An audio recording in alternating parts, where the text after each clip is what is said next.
जय शिव शंकर, कांटा लगे न कंकर, के प्याला तेरे नाम का पिया। एक ऐसा गीत जिसे भगवान शिव का भक्तिपूर्ण भजन होते हुए भी मौज मस्ती का पर्याय माना जाता है।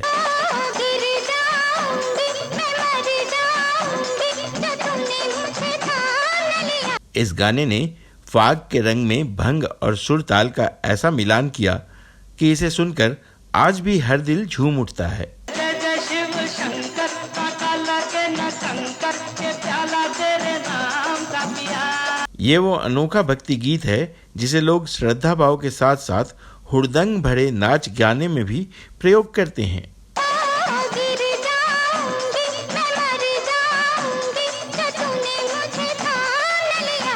लेकिन क्या आप जानते हैं कि इस गीत की शूटिंग एक नहीं बल्कि 2 अलग अलग मंदिरों में हुई है और इन दोनों के बीच 50 किलोमीटर से भी अधिक का फासला है।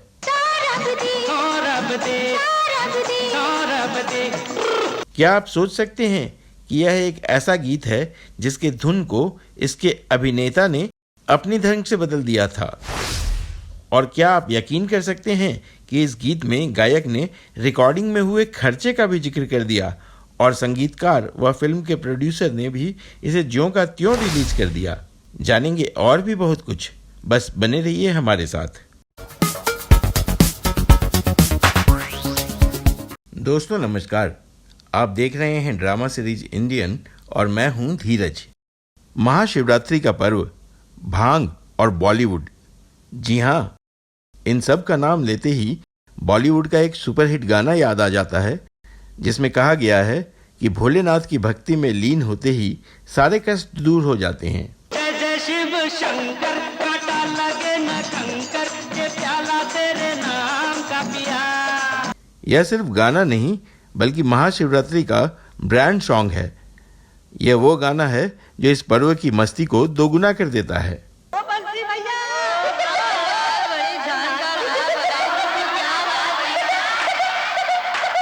साल था 1974 और फिल्म थी आपकी कसम।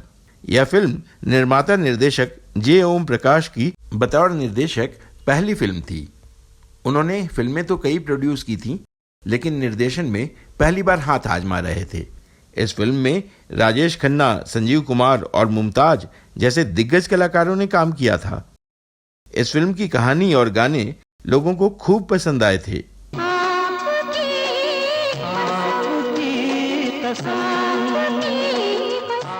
यह उनके निर्देशन और कलाकारों की मेहनत का ही नतीजा था कि अपनी पहली फिल्म से ही जे ओम प्रकाश बड़े डायरेक्टरों में गिने जाने लगे। सुनो, कहो, अरे कहा, सुना, कुछ हुआ क्या? जे ओम प्रकाश साहब का एक और परिचय है कि वे राकेश रोशन के ससुर और ऋतिक रोशन के नाना जी थे। उनके साथ एक अजीब अंधविश्वास जुड़ गया और वो यह था कि वो हमेशा अंग्रेजी के ए अक्षर से अपनी फिल्मों के नाम रखने लगे थे। मसलन उनकी फिल्में थीं आखिर क्यों, आए दिन बहार के, आई मिलन की बेला और आशा जैसी तमाम फिल्में जिन्हें या तो उन्होंने डायरेक्ट की थीं या फिर प्रोड्यूस की थीं। राजेश खन्ना, संजीव कुमार और मुमताज स्टारर आपकी कसम एक बड़े बजट की फिल्म थी।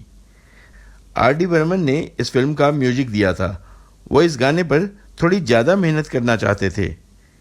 उन्हें इसके लिए किशोर कुमार और लता मंगेशकर ही नहीं, कोरस में गाने वाले कई लोग चाहिए थे।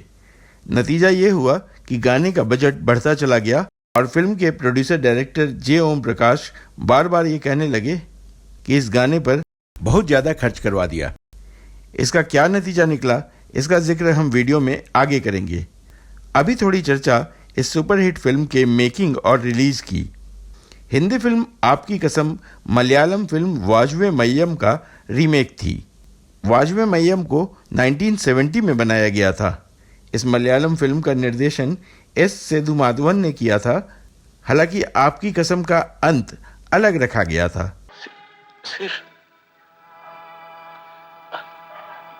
की अभिलाषा। वहीं इस फिल्म को 1985 में निर्देशक दासरी नारायण राव ने तेलुगु में भी बनाया था। इसका नाम था एड्दुगुल्ला बंधम। इसमें मोहन बाबू और जयसुधा मुख्य भूमिका में थे। आपकी कसम फिल्म की शूटिंग लेह, लद्दाख, जम्मू कश्मीर और मुंबई के महबूब स्टूडियो में की गई थी। इस फिल्म को ब्रिटेन के नटराज इंडिया सिनेमा थिएटर में भी ओपनिंग सेरेमनी के दौरान दिखाया गया था। यह राजेश खन्ना और संजीव कुमार की पहली फिल्म थी।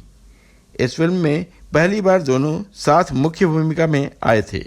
फिल्म की कहानी की बात करें तो यह एक शादीशुदा जोड़े के बीच उत्पन्न रिश्तों के उतार चढ़ाव के बारे में है।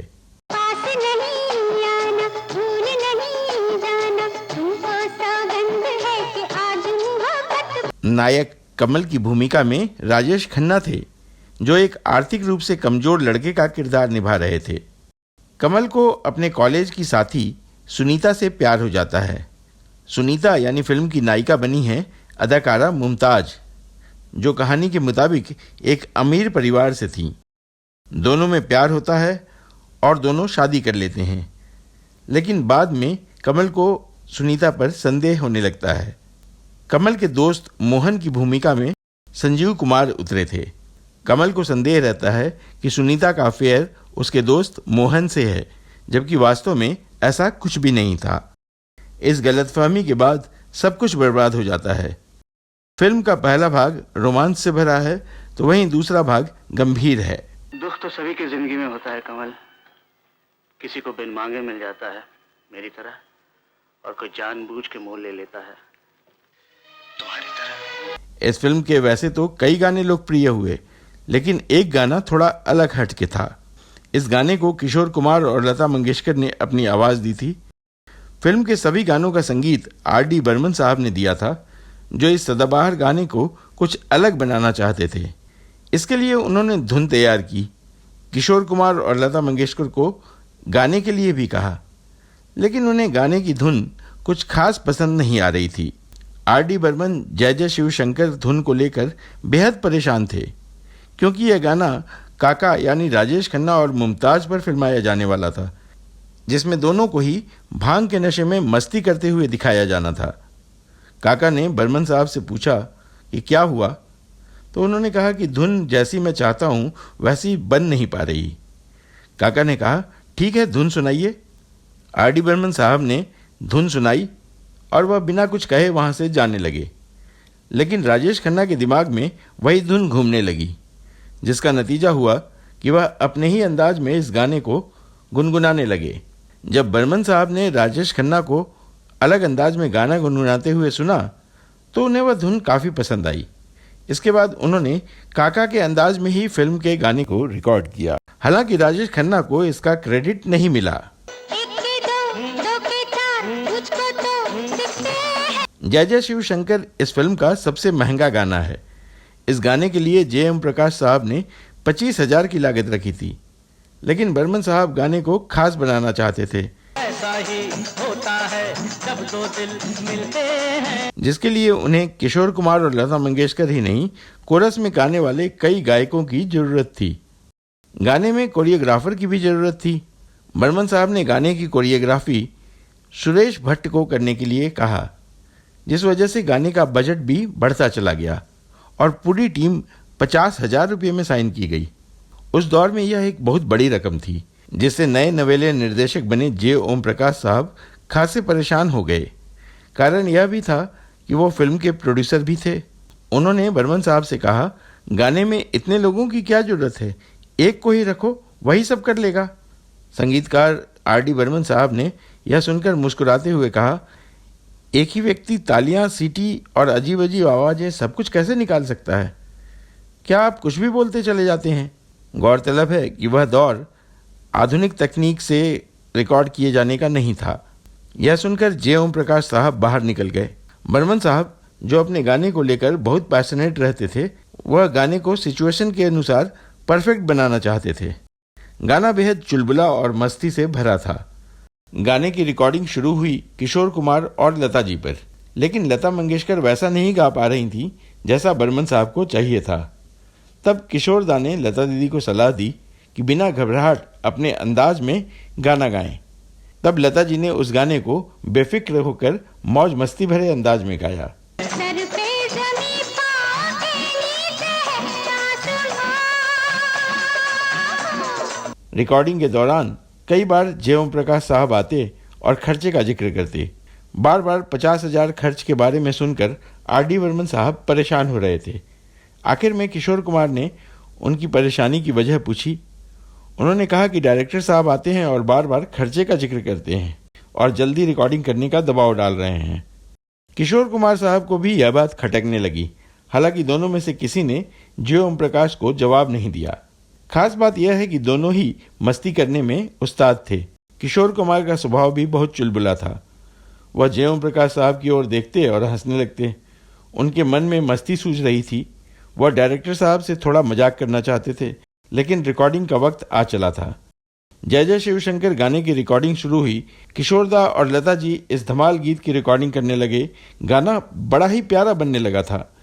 गाने में बेहतरीन वॉइस का मॉड्यूलेशन किया गया है। अलग अलग कई आवाजें खुद किशोर कुमार जी ने भी निकाली। मस्ती भरा गाना था, खुशनुमा माहौल था।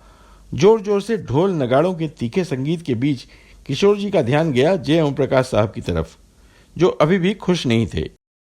उनके चेहरे की तरफ देखते देखते किशोर साहब ने कुछ लाइनें जोड़ दी। गाना गाते गाते ही किशोर कुमार ने 50,000 के खर्चे का भी जिक्र कर दिया। इस गाने में ठीक 5 मिनट 9 सेकंड पर गायक कहते हैं, बजाओ रे बजाओ भैया बजाओ, अरे 50,000 लग गए। ईमानदारी से बजाओ, अरे बजाओ, मजाक उड़ा खर्चा कर दिए, अरे बजाओ, मजाक उड़ा खर्चा कर दिए। हालांकि इस लाइन का इस फिल्म या गाने से कोई संबंध नहीं है। साथ ही इस गाने में हंसने की जो आवाज निकाली गई है वो किशोरदा ने खुद निकाली थी।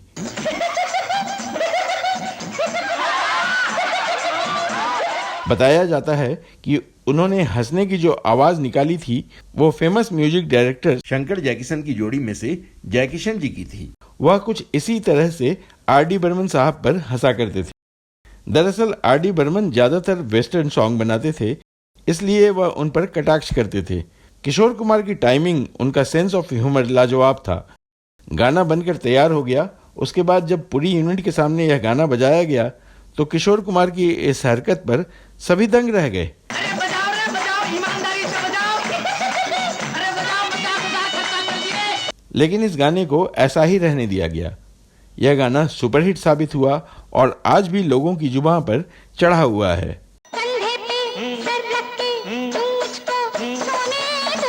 अक्सर लोग महाशिवरात्रि और होली जैसे पर्वों के मौके पर इस गीत पर थिरकते और नाचते नजर आते हैं।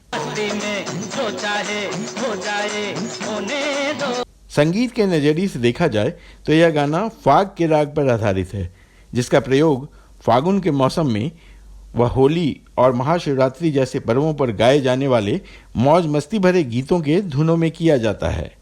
यह अधिकतर कोरस में गाया जाता है और मन मस्तिष्क पर इसका प्रभाव देर तक रहता है।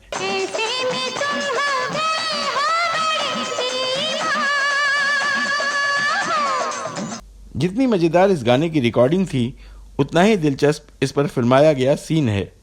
आप सुनकर शायद ही यकीन कर पाएं कि इस सदाबहार गाने को 2 जगहों पर फिल्माया गया है, जो एक दूसरे से मीलों दूर हैं। अगर आपने जय जय शिवशंकर गाना सुना होगा तो थोड़ा ठहरिए और याद कीजिए। महाशिवरात्रि में मुमताज और राजेश खन्ना भांग पीते हैं। मनोकामना पूरी हो बेटा, आज शिवरात्रि है, ये लो शिव जी का प्रसाद और पी लो उसके नाम से। इसके बाद वह जिस मंदिर में जय जय शिवशंकर गाते हैं वो एक नहीं बल्कि 2 अलग अलग मंदिर हैं। गाने के पहले शुरुआती सीन में राजेश खन्ना और मुमताज मंदिर में शिव जी का दर्शन करते हैं, भांग पीते हैं, दोनों सीढ़ियों पर बैठे हैं और जोर जोर से हंस रहे हैं।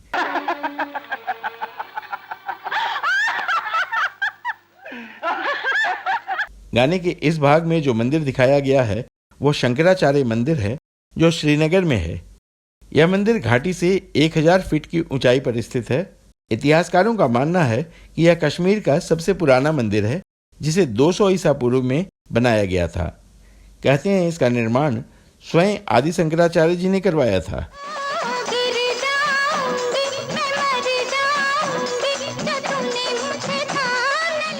गाने के दूसरे भाग में सीढ़ियों से भागते हुए राजेश खन्ना घास पर डांस करने लगते हैं।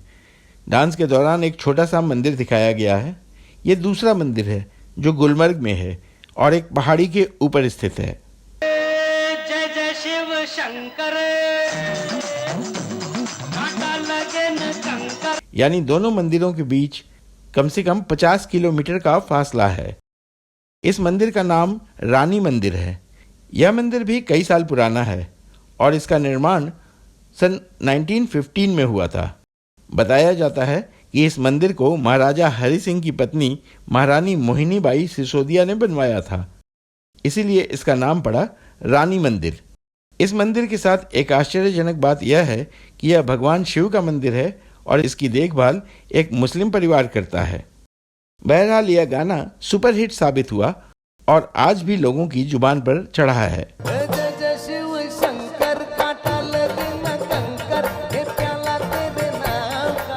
यही नहीं, लोग अक्सर महाशिवरात्रि और होली जैसे पर्वों पर इसी गाने की धुन पर थिरकते और नाचते नजर आते हैं।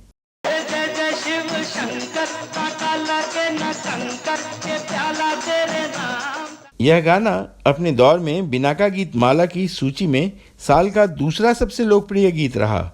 इस गाने के लिए R.D. बर्मन साहब को फिल्म फेयर की तरफ से सर्वश्रेष्ठ संगीतकार के पुरस्कार से नवाजा गया था। आपकी कसम उस साल की सबसे ज्यादा देखी जाने वाली फिल्म भी बनी। तो दोस्तों, आपको यह वीडियो कैसा लगा, आप हमें कमेंट बॉक्स में जरूर बताएं। अगर आपको इस गाने के बारे में कोई और जानकारी हो और आप हमसे साझा करना चाहते हैं तो वह भी कमेंट बॉक्स में अवश्य लिखें। अब दीजिए अपने दोस्त और होस्ट धीरज को इजाजत। नमस्कार।